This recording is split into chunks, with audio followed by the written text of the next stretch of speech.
Mayong adlaw kaninyo mga kaigsunan, daghang salamat kay ang Dios maayo sa tuang kinabuhi. Kitagaan kita niya gininhawa, kusog, grasya, nga makanunayon kita nga magasimba kaniya ug magaalagad kaniya. Karong taknaa, ato ang simbahon ng Dios pinaagi sa pagpaminaw sa iyang pulong ug ako naghinaot nga ang pulong sa Dios magahupay sa matag usa ka kasing-kasing, magadasig, magatudlo ka nato diha sa pagkinabuhi nga Kristohanon. Magaampo kita. Kanimo o Dios among itugyan ni nga panimbahon, ikaw Ginoo ang amuang gialagaran gisimba. Tabangi kami nga kining pulong kamatuoran nga among madunggan karon. Magahatag kanamo o Dios og kaalam ilabi na sa amuang kinabuhi nga Kristohanon samtang naapa kami nini sa kalibutan. Ginoong Dios, hinaot nga imong balaang espiritu nga magatabang kanamo sa pagsabot si muang pulong ug magagrasya kanamo sa pagkinabuhi nini nga uyon sa imuang kabuton nga si Jesus makita gayud sa muang kinabuhi. Dalaygon ka sa walay katapusan. Sa ngalan ni Kristo amo Ginoo maluluwas. Amen. Ang ato ang teksto mga kaigsunan makita sa Mateo 23 versikulo 37. Dayon Mateo 24 versikulo 1 ngadto sa 3. Atong basahon ang pulong sa Dios. Sa verse 37, O Jerusalem, Jerusalem, nga nagpatay sa mga propeta o nagbato sa mga pinadala nganha kanimo. Sa makadaghan gipangandoy nako ang pagtigom unta sa imong mga anak sama sa hinigugma, himungaan nga nagtigom sa iyang mga piso, ilalom sa iyang mga pako, apan nagdumili kamo. Tanawa, biyaan og mamingaw ang inyong balay. Kay sultihan ko kamo nga dili na kamo makakita kanako pag-usab. Hangtod nga moingon kamo, dalaygon ang miyani sa ngalan sa Ginoo. Unya si Jesus mibiya sa templo ug samtang naglakaw sa miduol kaniya ang iyang mga tinun-an o gitudlo kaniya ang mga bahin sa templo. Apan siya mitubag kanila, dili ba nakita maninyo kining tanan?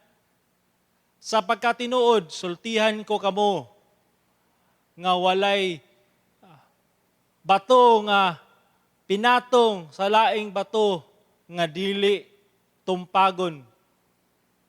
Samtang naglingkod siya didto sa bungtod sa Olibo, ang mga tinun-an miduol kaniya nga sila ra og mingon.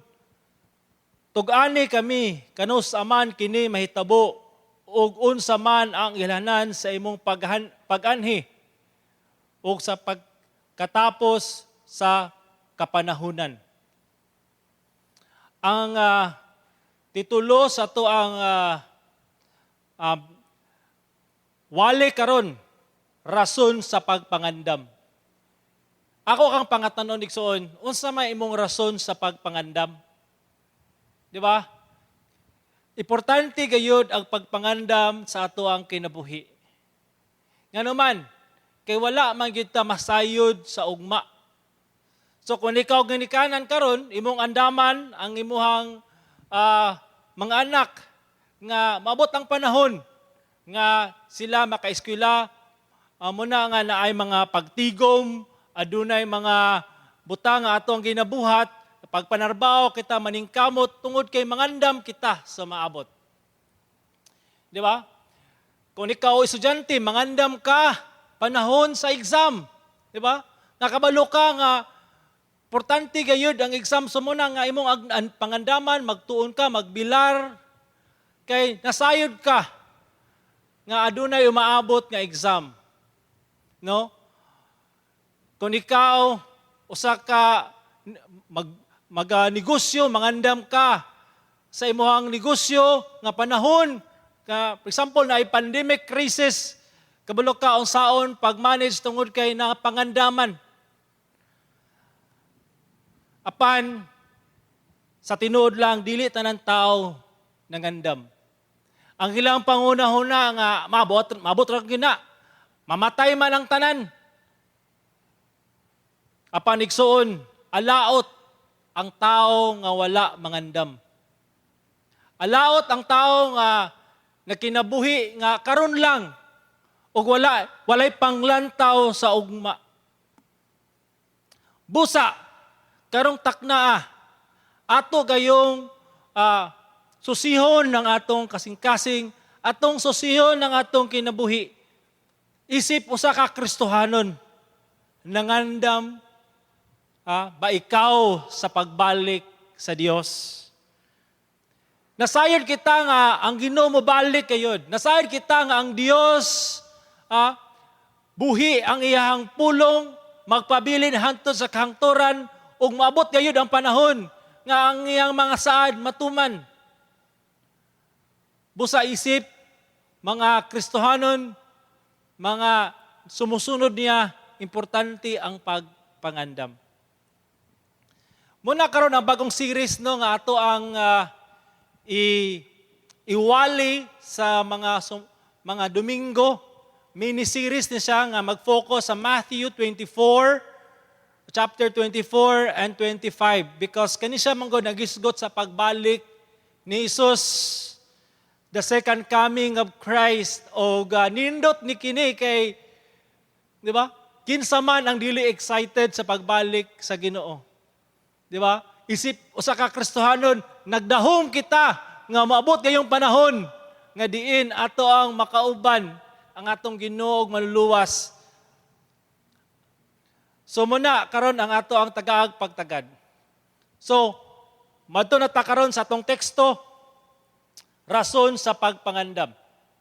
Now, ang verse 23 naghisgot, no nga kani si Jesus, muna ni siya ang iyang katapusang wali sa mga Hudiyo, sa mga tao nga iyang giwalihan for 33 years nasa sa templo, matod pa sa mga scholars, Wednesday ni siya nga panahon, o pagka-Biyernes, ilansang na siya sa cross. So, daghan siya gipangsulti, gipangmadlong niya ang mga Pariseo, mga scribes, nga mga, usa ilang mga binuhatan, no? Iyahang gipakita, ang iyahang emosyon, ang iyahang kasuko sa ilahang ginabuhat. O nakita po nato diri nga si Jesus, no, iyan ang generalize Jerusalem, katawhan sa Jerusalem. Nakita nato diri ang iyang kasing-kasing, no, nga gusto niya nga iyahang tigumon ang mga katawhan nga sama sa mungaan sa iyang mga piso nga protektahan, panalipdan, luwason. Apan nakita nato nga ang rason is kaning mga tao nga iyahang gusto kanang luwason, sila nagdumili. Naay kasing-kasing unwillingness o nagdumili sila og walay pagtuo. Kanunay ang ilahang reject kaniya as Messiah nga pinadala sa Ginoo kanila aron sa pagluwas. Muni ang ato nasabtan tong Domingo no nga nakita nato ang ilang kasing-kasing no nakapundar sa mga butang nga kalibutanon. Sa mga butang ilang gihigugma kaysa sa Ginoo. Ang ilahang paminaw nila is they are secure, they are good enough. Silang morality, silang binuhatan, silang race, and they felt secure. Nga wala na sila nang hinahanglan pa kang Hesus. Muna nga sa verse 38, ingon ni Jesus, nakahukom siya nga tanawa biyaan og mamingaw ang inyong balay. ang balay nga gisgutan diri ni Jesus is ang templo, no? Ato ang nasabtan sa mga previous nga chapters nga ang templo gikonsidera ni Jesus nga ang iyang balay sa akong amahan. Apan kini nga time, iyang giingnan inyong balay. Unsa may but pasabot ana? But pasabot nga ang Ginoo, no? Nibiya na kanila. God is not there anymore sa temple. His glory departed. No? Ikabod ang meaning ang glory sa Ginoo ni pahawa o tungod kay ni pahawa man ang himaya sa Dios sa templo. Sa isunod may tawag mamingaw ang inyong balay. Ang but pasabot ana is ang pulong ana sa in English desolate, abandoned to ruin. No? Is what it means, abandoned to ruin. This place is in abandonment. God has left. It's cursed, devoted to ruination. So muni siya ang but pasabot aning mamingaw na ang inyong balay. So sa pag-pronounce ato ni Jesus sa mga Hudiyo, nadungog to siya sa mga disciples, nadungog to siya sa mga scribe and Pharisees, dili nila makomprehend kato nga deklarasyon. Ako nga explain unya nga kana siya nga klase nga declaration is beyond impossible nga mahitabo. Okay? Pero gisulti ni Jesus nga kaning inyong place will become desolate, will become ruined, o meaning kaning tanan matumpag og mahimong walay pulos nga lugar. No atong sabton nga ang himaya sa Dios naghulagway sa iyang pabor og panalangin, di ba? Kung naa ang Dios sa Israelites, kung imong imaginan sa Exodus, no, kato sa ilang pagpahawa gikan sa Ehipto, na sila sa kamingawan, naguban ang Ginoo kanila. Muna nga gi-provide lang gikinahanglan, gipanalipdan sila, no? Na ay presensya sa Dios nga gauban kanila. So na ang pabor, na ang grasya sa Dios, na ang kaluoy sa Dios kanila nagauban.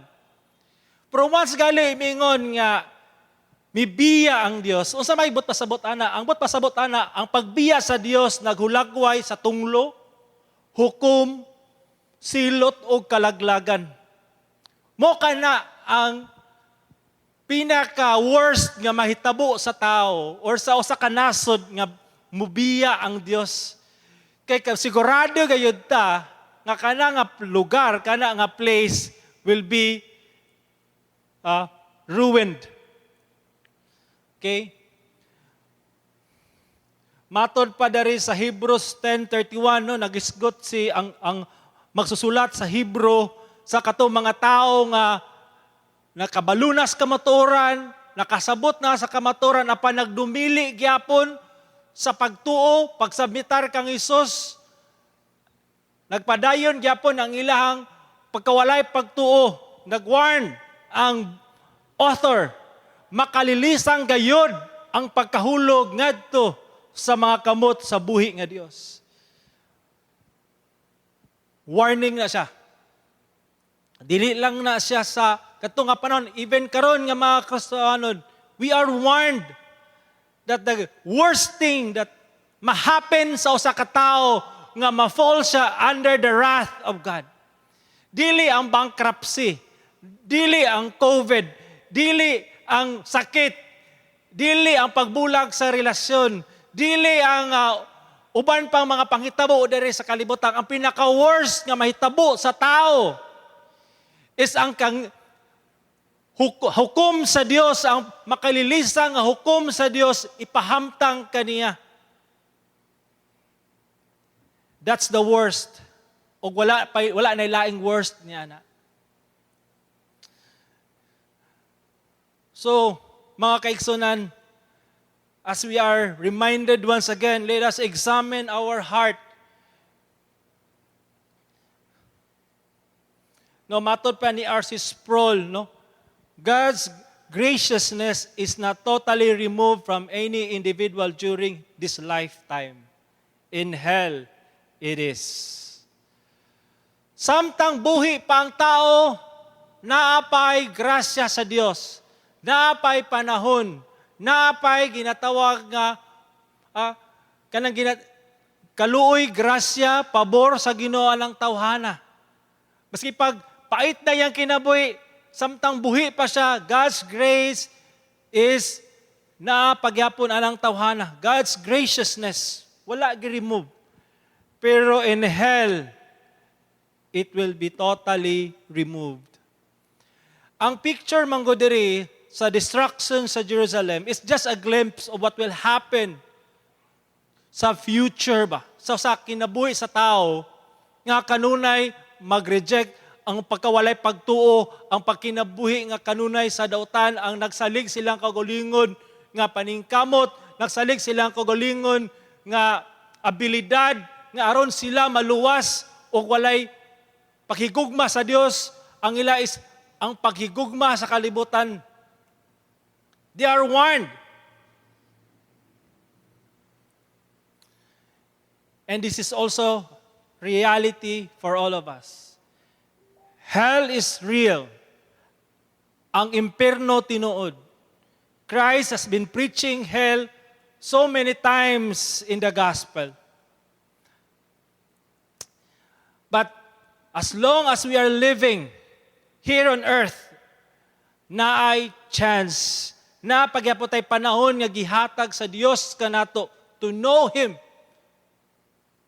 and to repent from our sin and to believe in His only Son, the Lord Jesus Christ. Kay matod pa dari sa verse 23, kay sultian ko kamo, nga dili na kamo makakita kanako pag-usab, hantod mingon kamo dalaygon ang mayani sa ngalan sa Ginoo. This is declaration of Jesus sa iyang audience ato nga time, but He still gives them opportunity. Wala gi-close ni Jesus Christ ang door. The door is still open. The door is open for them to put their trust in Christ. The door is still open for them to believe in Him, to trust in Him.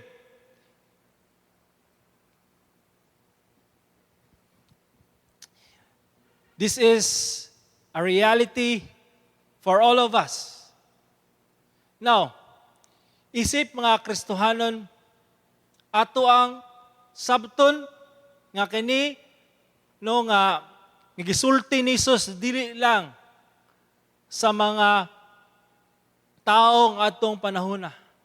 Gisulti usab ni Jesus para kanato karon nga kita nga mga Kristohanon, we are also agent of the gospel to bring people to Christ by preaching the gospel and commanding them to repent and believe in the Lord Jesus Christ. Dili ta dapat wad ag paglaom no sa ato ang minahal sa kinabuhi nga wala pa diya sa Ginoo, atong kapikas ang atong mga parinti, because samtang buhi pa, the door is open. That's why we do not give up preaching the gospel, because God is living and God is able to save. God is merciful and gracious. Now, pagkahuman adtong sulti ni Jesus, paghuman siyang wali, sa verse 24:1, klaro diri nga mibiya siya sa templo. Unsa may bot pasabot aning pagbiya? No, there is an emphasis on the idea of verb that he was going away like one who did not mean to return. Bakay last na gyud, wala na may pagkahuman ani, wala na gyud nila nakita si Jesus nga nagwali sa templo. Of course, kuba naman, dili na nila makita mahagilap si Jesus. Kaya ang iyang focus, ani nga time, iyan ang mga disciples, ang mga tumutuo na. Okay. So verse 24b, verse 1b, og samtang nang lakaw siya, miduol kaniya ang iyang mga tinunan og ilang gitudlo kaniya ang bahin sa templo.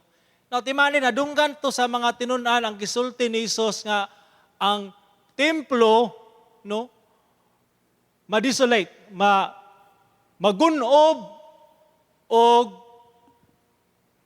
kanang mahimong mawala. So, katong deklarasyon ni Jesus, wala to siya nawala sa unahuna sa mga disciples. Pag human ni Jesus og wali, klaro kayo nga mibiya siya sa templo og miadto sa Mount of Olives.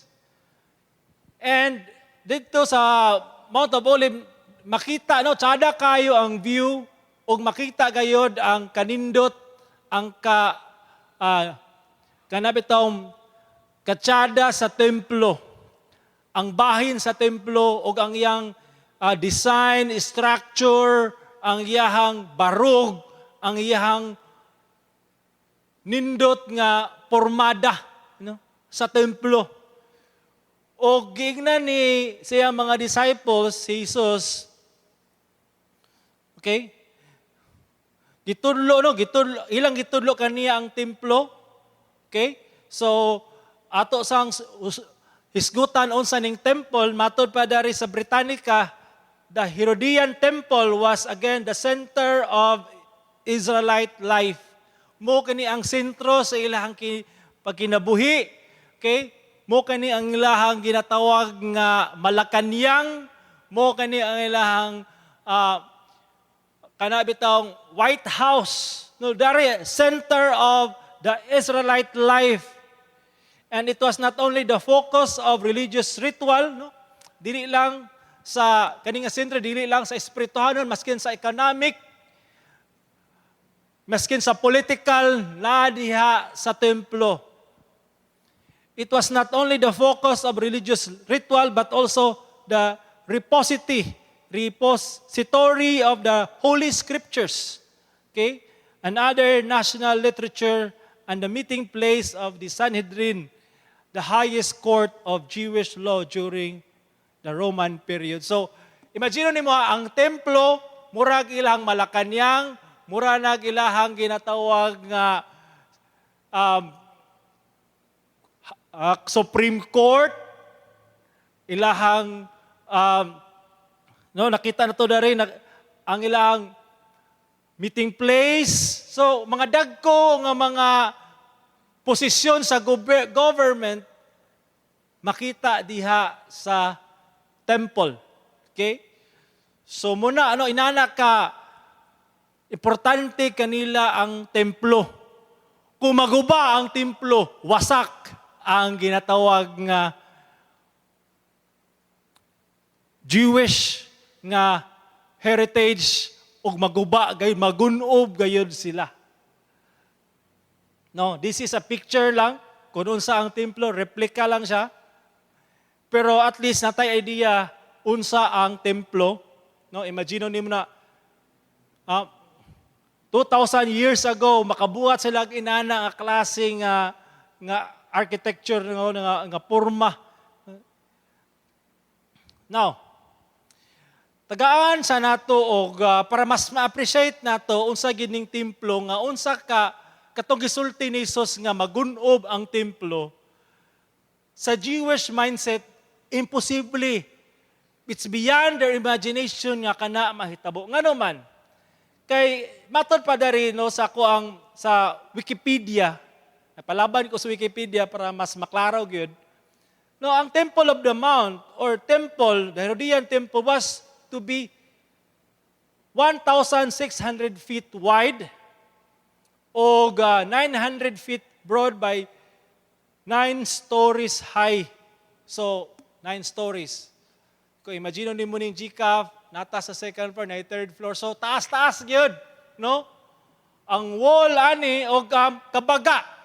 Ang kabaga sa wall or sa pader pa lang pader, 16 feet ang kabaga. 16 feet ang kabaga. So, ikaw na mag-imagine, unsa nang 16 feet. So, ako, 5 feet and 7 inches.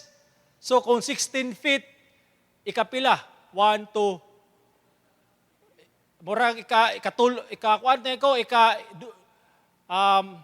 feet, murag ikaduhag tunga. So, baga-baga gyud, no? Baga-baga.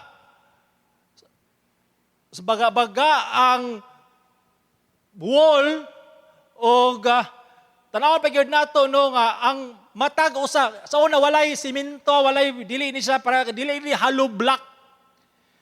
No? 16 feet ang kabaga o ang naay bato nga ilahang gigamit aron pagtukod kasa 100 tons ang pinakadako nga bato nga ilang gibutang anak nga templo.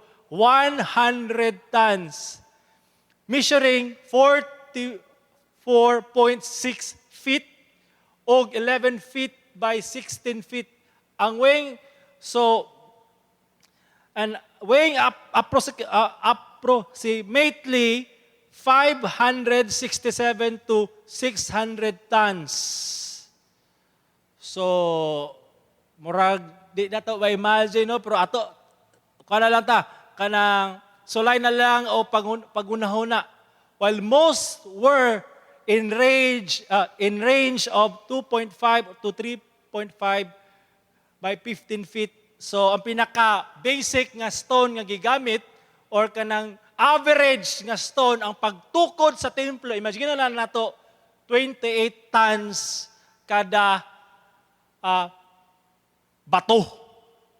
28 tons. So, kung kag 28 tons, ang isa ka tons is 1,000 kilogram. So, 28 tons. So, 28,000 kilogram. So, lisod mo na nga, kung sa kwan pa, in short, the temple is built to withstand forever. Okay? Ang templo, natukod, dili lang sa yang kanindot, but the structure itself is so strong nga dili gayud basta-basta maguba og silang pananaw dili gayud siya maguba tungod kay grabe kay stable ang templo. Grabe kalig-on ang templo, no? Pero matod pa ni Jesus sa verse 2. Apan siya mitubag kanila, dili ba nakita man ninyo kining tanan? So, di ba, nangutana yung mga disciples, Lord, tanawa ako sa kanindot ning templo, Lord. Tanawa ang mga bato, tanawa ang mga gipanggamit diha nga mga, di ba, mga butang. It's so wonderful. Grabe kayo ka marvelous. Grabe kayo ka sa mga adjective nga magamit na ka splendid nga klase nga structure. Ligon kayo. Apan ingon si Jesus, sapagkat tinuod sultihan ko kamo nga dinhi walay bato nga pinatong sa laing bato nga dili tumpagon. Specific na gyud si Jesus mingon nga kaning templo nga natukod kaning siya tanan nga pinatong nga bato diri nga katumang kadagko nga bato. Walay usa niadto nga dili matangtang. Kaning nga templo dili na gini siya may tsura o kaning nga templo will be in ruin. Dili gyapon nato na siya matugkad, no? Kay wala man ta kita gyud sa templo. Pero tagaan tabog picture para at least kuan ta mo ma-illustra na to gamay. For example lang, na tao nga buot musulti lugar may kaning White House center ni sa US usa pinakagamhanang nasod sa tibuok kalibutan. na imusulti sa Amerikano. Ang White House maguba. Ang White House mawala. So kung imo nang isulti so sa ka-Amerikano, murag dili na nila ma-imagine tungod sa ilahang sa ilang capacity, sa ilahang ginatawag nga pagkabantugan. O aside pa na ang White House manggod, kung naay buot mo conquer sa White House, okay, kung mato ang White House, 21-day advance tour notice, so 21 day, dayon kaning White House, bulletproof ang mga bintana. Kanya, kung makasulod pa niyo ka sa White House, na ay infrared sensors, meaning, sa gawas na ay murag mo scan ang mga movement. Kung magunahon na ang guot mo conquer aning White House, na ay surface to air missiles. Okay? Kung na ay lugar ginatawag ng eroplano ibugsok, na ay missiles nga motagbo o mubungkag anang eroplano, naapoy drone nga ginapalupad-lupad, o kanang fence, ang koral, murag paminong murag ordinary ramani nga koral, pero kuala sa nga klase ko, anti-vehicle, nga dili na siya matarog kung banggaan. O aside pa yun napay mga sniper, o uban pang mga tao, so meaning mo, agi ka sa butas ng karayom before nimo makangker ang White House. So kung ingon ka, imposible, beyond impossible to conquer this White House. So maupod kani ang pangunahuna sa mga Hudyo sa pag-ingon ni Jesus nga kaning templo mabungkag, dili nila matugkad tungod kay sa struktura kani templos Ginoo o the heart of Jerusalem na dari tanan. But Christ said, it will become desolate. Mabungkag, mahanaw na siya ang templo. Nganong gisulti man ni siya ni Jesus sa mga kaigsunan? This is a judgment of God to Jerusalem and to Jewish people. Si Martin Lloyd-Jones, no, nagsulti siya, anything that is become the object of our faith, worship, and adoration will be destroyed even though it happens to be the temple of God. Kaya nato nasabta niya, kaning Jewish or kaning mga Israelite, ang ilahang paglaom, ang ilahang security naana sa temple, ang ilahang gisimba mauna ang templo. Tama ra sila sa ginasulti sa profession that they believe in God, but in reality, their security is in the temple o tanan nilang ginabuhat na about na sa temple o na sila ginatawag nga false security. And their reliance is on the temple and their life revolves, it's all about the temple, not on God. So the temple now becomes their idol. The temple now becomes their God, not God Himself. Ang pangutana ani, unsa man karon ang imo ang gisaligan, nga ikaw nagunahuna nga ako, secure ko, okay kay ko, walay mahitabo ka nako kay ako, no? Naasa sakto nga relihiyon, na ako daghan kog connection, daghan kog mga amigo, daghan kog kaila, dako kog tinigom sa bangko, o kung saba ng false security diya, it will be ruined. Because kanang mga butanga or kanang mga narana sila sa kalibutan. They are not the strong foundation. Diba? The strong foundation that our life should be founded is in Christ alone. Wala man ta kabalo, unsay ugma, unsay may tabo sa ugma.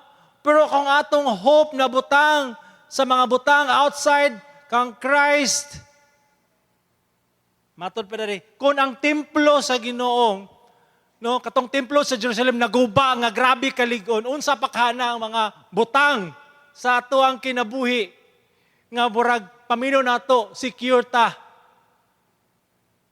Dadto nakabutang ang ato ang paglaom. Dato nakabutang ang ato ang eternal security. It will be destroyed.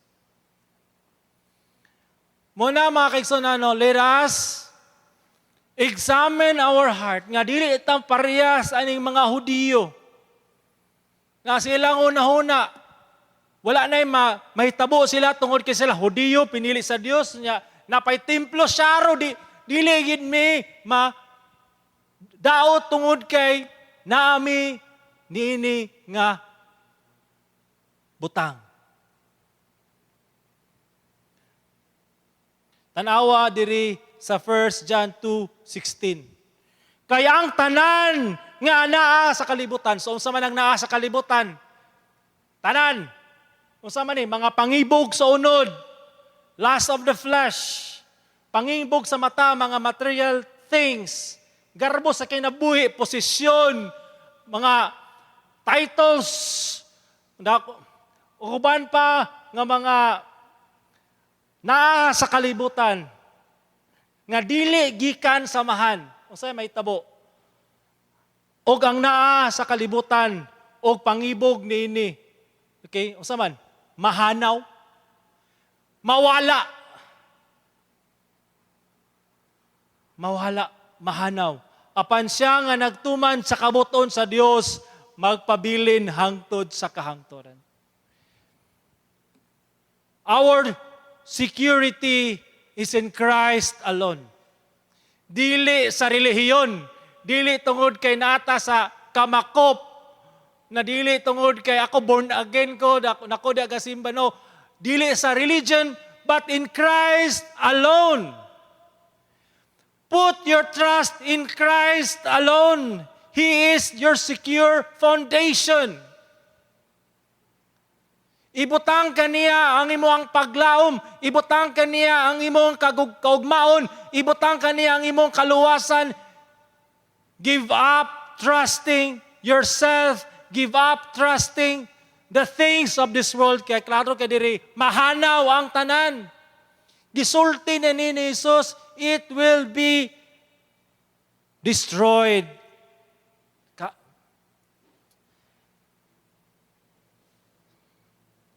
That's why, put your hope in Christ alone. No, ganahan ko aning nga kanta, kining Solid Rock, no, kang Edward Mote. Ingon siya diri, my hope is built on nothing less than Jesus' blood and righteousness. I dare not trust the sweetest frame, but wholly lean on Jesus' name. On Christ, the solid rock, I stand. All other ground is sinking sand. All other ground is sinking sand. I hope nga kaninga kanta nag-remind ka nato that Christ alone is our hope. Christ alone is our solid foundation.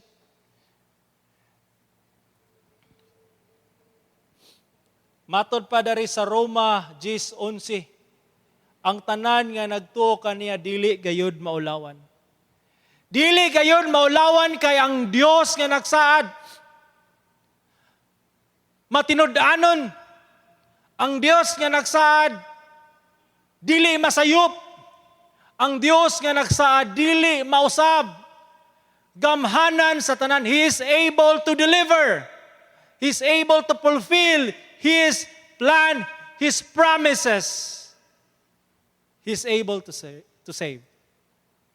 And all other things on this world will not be able to deliver, will not save us. Put your trust in Christ, my friend. Muna siya ang ako ang gi-embrace nga promise nga Lord, wala ko masayod sa ugma. Wala ko masayod unsay mahitabo. So maabot nga adlaw. For one thing nga ako nasayran, Lord, you are able to deliver. You are able to save. Daghan karon nga magsubo sa Amerika tungod kay ang President Donald Trump murag kapildihon. Kapildihon. Okay? Ang mga Christians kasagara murag ilahang na butang no ang ilang security sa leader nga murag mo defend sila, leader nga murag mo dapig kanila nga mo uban kanila sa ilang pagtuo. Pero somehow nakita ta kapildihon na. Dagan na diskuray karon, dagan nagsubo. But one thing for sure, if they would trust their future in the Lord Jesus Christ, they will be comforted knowing that Jesus is faithful. Dili gayud maulawan.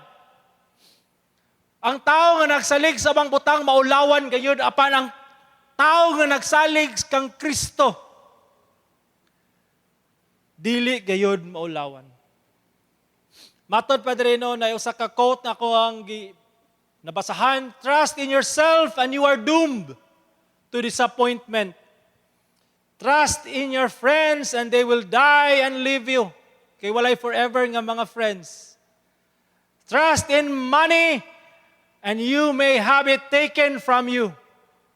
Trust in reputation, and some slanderous tongue may blast it.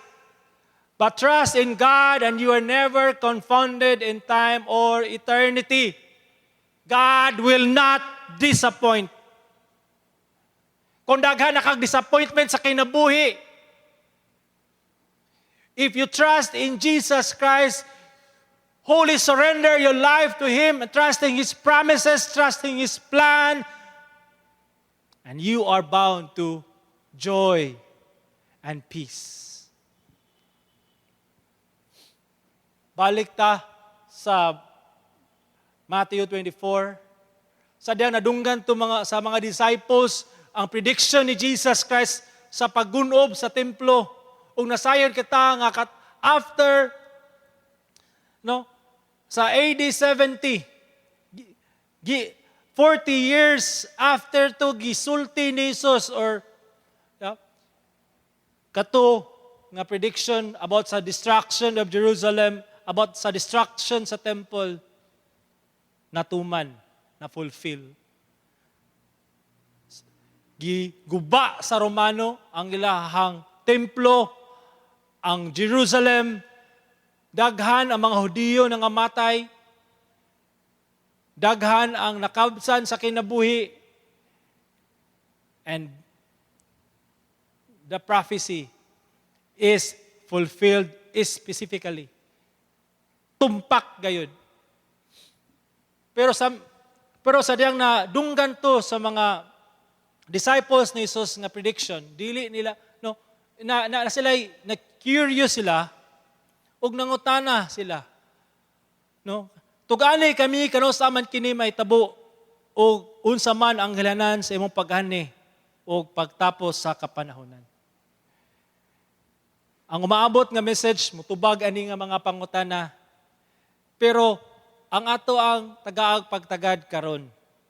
Kabalo man ta nga nasulti na ni Hesus sa iyang pulong na ay hukom sa maabot.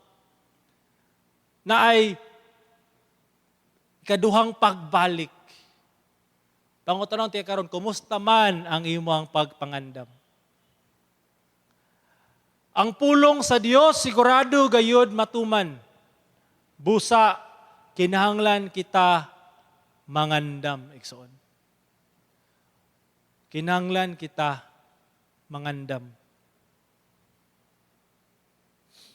Ako nga naghinaot nga kini nga pulong naghatag kanato og grasya nga mosalig sa Ginoo, mas mo pakigsandurot kaniya diya sa pagampo, pagbasa siyang pulong, ug mas malig-on ang atuang pagtuo kaniya. Pangandam igsoon, kay ang pulong sa Dios matuman gayud. Magampo ta. Daghang salamat Ginoo nining pulong ay mong gihatag kanamo. Dalaygon ka sa walay katapusan. Kanimo ang tanan dungog ug himaya. Sa ngalan ni Kristo amo ginuog maluluwas. Amen.